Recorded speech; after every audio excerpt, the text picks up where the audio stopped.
السلام عليكم، واش اخباركم؟ لاباس؟ كنتمنى تكونوا كاملين بخير وعلى خير. مرحبا بكم معايا مره اخرى في فيديو جديد وقضيه جديد. قبل ما نبداو ما كرهتش تشرفوني في القناه باشتراك ولايك وتعليق باش تشجعوني نبقى نجيب لكم قصص جديده، وتفعيل خاصيه الجرس باش يبقى يوصلكم اي جديد ديالي قصه وعبره. عمركم سمعتوا قصه السفاح سطات هشام الراوي اللي كان سميتو محفوره في تاريخ السفاحين، وكان معروف عليه بانه كيقولوا ليه قاتل الجميلات؟ هشام شاب مغربي مواليد 1976، وأول جريمة ديالو كانت سنة 1997. ولكن حياته كيفاش بدات؟ كيفاش تحولات من شاب فقير وظريف لشاب قاتل فتيات جميلات؟ هشام ملي كان صغير كان عايش مع مو وباه، وملي كانت عنده 3 سنين با اضطر انه يطلق مو ومشى تزوج بوحده اخرى، وخلاهم وما بقاش كيسول عليهم نهائيا. هنا فين كضطر موت هشام انها تهز ولدها اللي العمر ديالو 3 سنين ومشات عند باها، وبدات كتعاود ليه المشاكل اللي كانوا بينها وبين راجلها، انه اختار واحد البنت اللي باقا صغيره وزوينه وحسن منها بزاف ومشى تزوج عليها. هنا فين غتبدا العقده ديال هشام للبنات اللي كيكونوا زوينات وباقيين صغارات في العمر. الجد ديال هشام كان واحد السيد اللي كان فقير بزاف، وكان مسكين خدام غير واحد الحارس ديال واحد المدرسه ابتدائيه، وكان المبلغ اللي كان كيشد في الشهر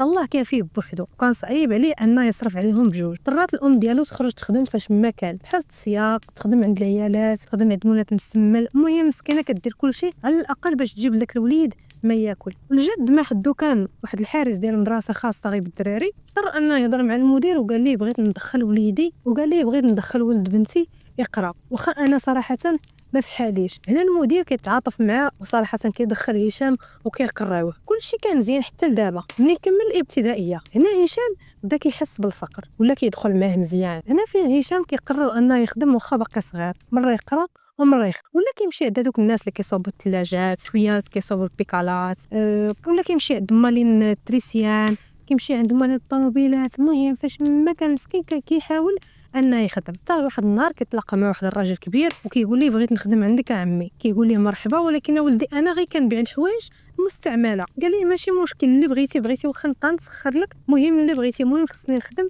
باش نصرف على راسي وعلى ماما. هنا داك الحاج كيخدمو عنده وكيولي عنده طموح كبير. بعد ما كدوز السنين هنايا هشام بدا كيخدم وبدا كيدخل الفلوس شويه بشويه، ولا كيفكر انه يتزوج ويعيش مستقبله عادي. سمع بان في اكادير كاينه فرص ديال الشغل حسن في الفلاحه في الزراعه، حيت هو كان ساكن في مدينه سطات حي ميمونه. باع كاع داكشي اللي عنده من الحوايج ديالو، من داك التليفون ديالو، المهم كل حاجه كان على الاقل حس براسو انه غيبيعها وتجيب لي شويه ديال الفلوس. وحتى دوك الحوايج اللي كانوا عندهم مستعملين وكان كيشريهم غير من الجوطيه حتى هما باعهم. جمع شويه الفليسات مشى ديريكت الاكادير باش يخدم في الفلاحه، ولكن المفاجاه ان الربح اللي كان كيشد من تما كاينه ما كانش كافي، يعني كان غير كيضرب تماره وبلا ثمن. هنا بدا كيهضر مع راسو كيقول وقال انا راني غلطت منين جيت لهنايا، كون غير رجعت لسطات نرجع لسطات ونبقى نبيع دوك الحوايج المستعمله حسن ليا من هاد التماره اللي كنضرب بلا ثمن. وبصح هنا هشام كيرجع لسطات وكيبقى يبيع الحوايج المستعمله. فهاد الفتره ولا عنده عاوتاني داك الهوس ديال فنون القتال، خاصه الملاكمه، حيت هو الجسم ديالو كان قوي وكان كيبان رياضي، وكانت الحياه صعيبه باش انه يدخل يدير الملاكمه، وما كانش فلوس قادينه، وما كانش اصلا كيقدر يوفق بين الرياضه والخدمه. هنا بدا كيتعرف شويه بشويه على التجار ديال الملابس المستعمله والناس اللي عندهم الفلوس في هذا المجال. كانوا كل ليله كيتجمعوا في واحد الكازينوهات وكيمشيو يشربوا ويسكروا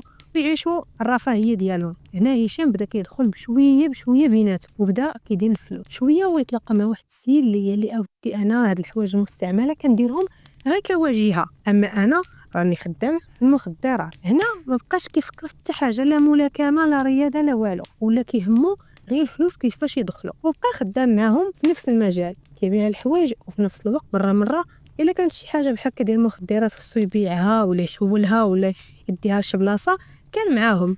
هنا بدا كيدخل الفلوس وفي نفس الوقت ما بقاش كيصيفط لمو باش تصرف على راسه. هنا بدات المصيبه الكبيره، وهنا فين تبدا القصه الحقيقيه ديال العقله اللي عند هشام واحد النهار كان جالس في القهوه حتى كدوز قدام واحد البنت سميتها سلمى. هاد سلمى كانت زوينه بزاف وكانت واحد الانسانه اللي طيبه، كانت خدامه ممرضه في مدينه سطات في واحد السبيط. ديما فيما كدوز تقريبا شي اسبوع وهي كدوز من ديك نفس الطريق هو كيكون في القهوه غير مقابلها، فوقاش دخلت فوقاش خرجت، لدرجه ان قوه ما ولا حاضيها ولا كيعشقها لواحد الدرجه كبيره. ولكن هنا كان الحب غير من طرف واحد، لان سلمى ما كانتش كتعرفو. هو بدا يهضر مع راسو وقال كيفاش انا غنمشي نهضر مع هاد البنت اللي هي تبارك الله خدامه في السبيطار وهادي ومن عائله زعما ميسوره، وغنقول لها انا ما كندير والو، غتوافق ليا؟ ما يمكنش. هنا كيضطر انه يمشي يزور واحد الورقه بطاقه ديال البوليس، كيزورها وكيمشي عندها وكيعترف ليها وكيقول لها ودي راه من شحال هادي وانا مقابلك وراني ناوي معاك المعقول، انا بوليسي. السيده ملي سمعت بوليسي بدات كتعطيه الوقت، ملي بدات كتعطيه الوقت بداو كيخرجوا كيتقهواو كيمشيو هنا ويمشيو هنا، بشويه بشويه حتى ولات حتى هي معجبه به. هنا ولات سلمى كتثيق فيه، ولاو كيخرجوا، ولا كيحاول يقرب منها. واحد النهار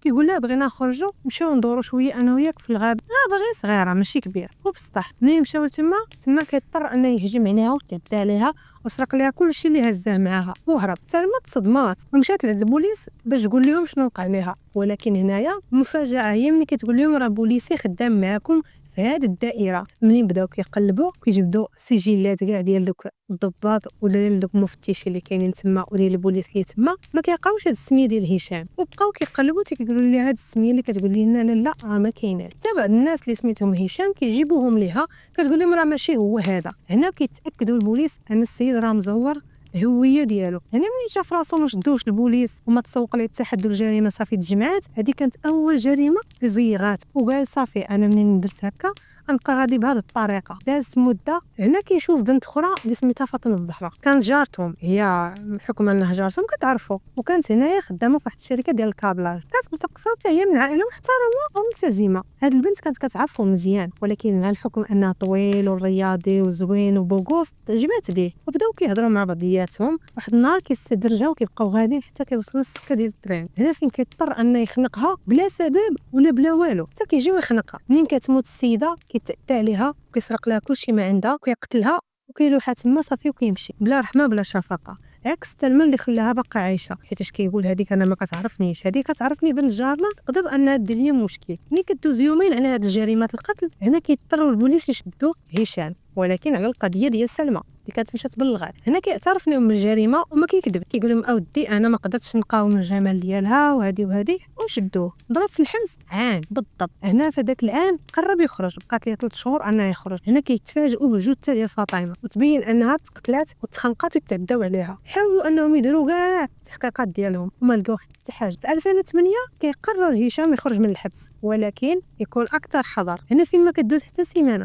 من الخروج ديالو من الحبس كيتعرف على بنت اخرى سميتها نزهه من صير، وكرر نفس الجريمه، خنقها حتى هي وتعدى عليها وهرب. بعد مده لقاو الجثه ديالها، ومن موراها لقاو ديال نوال، من موراها لقاو ديال خديجه. البوليس هنا غاديين والقضيه عندهم غدا وكتخربق وما عارفين شكون هو القاتل. نفس الطريقه ديال الخنق والاعتداء، نفس الاسلوب ديال الجريمه، والحمض النووي ديالهم كيكون كله متطابق. هنا البوليس كيشكوا نفس الشخص في نفس العام اللي هو 2008. البوليس هنا كيمشيو للسجل ديال كاع داك الناس اللي خرجوا في داك العام والناس اللي ساكنين في السطاج بالضبط، كيلقاو 50 واحد خرج في نفس النهار وفي نفس المنطقه ونفس العام في نفس كل شيء. يعني كلشي متطابق في هاد 50 ديال الناس كلهم بحال، وكان من بيناتهم هشام. خداو عينه من الحمض النووي ديالهم كاملين، الوحيد اللي كيطلع متطابق هو هشام. اعترف بكل شيء، كيقول لهم انا ما كنقدرش نقاوم الجمال، كل بنت زوينه كنشوفها لازم عليا انني نمشي نهضر معاهم ونتعدى عليهم ونقتلها. اول حاجه الجمال ديالها، كيفكروا بالاب ديالو اللي مشى تا هو تزوج بواحده اخرى صغيره وزوينه، وكان ديما كيختار هو وحده تكون زوينه وصغيره هو اللي كيبغي. اما بالنسبه باش انا نقتلهم، هنا كيقول لهم كنتاقم الوالده ديالي، لان علاش الاب ديالي تخلي على الام ديالي وانا صغير ومشى مع وحده صغيره وزوينه. هنا الاطباء النفسيين كيقولوا ان هذا السيد عنده واحد الغضب داخلي من جهه الفقر ومن جهه الجمال، ولكن الجريمه كانت ثابته عليه لان كان في كامل قواه العقليه، وحكموا عليه بالمؤبد. وحتى اليوم راه باقي السيد. هادشي كامل كنقول لكم ردوا البال لبناتكم، وحتى البنات ما تبقاوش تشكوا في اي واحد، حيت بعض المرات المظهر كيكون غير مظهر خارجي، اما الداخل ما كتعرفيش النوايا كي دايرين. نتمنى هذه القصه تنال الاعجاب ديالكم. تهلاو ليا في ريوسكم، تلقاو في قصه جديده. السلام عليكم.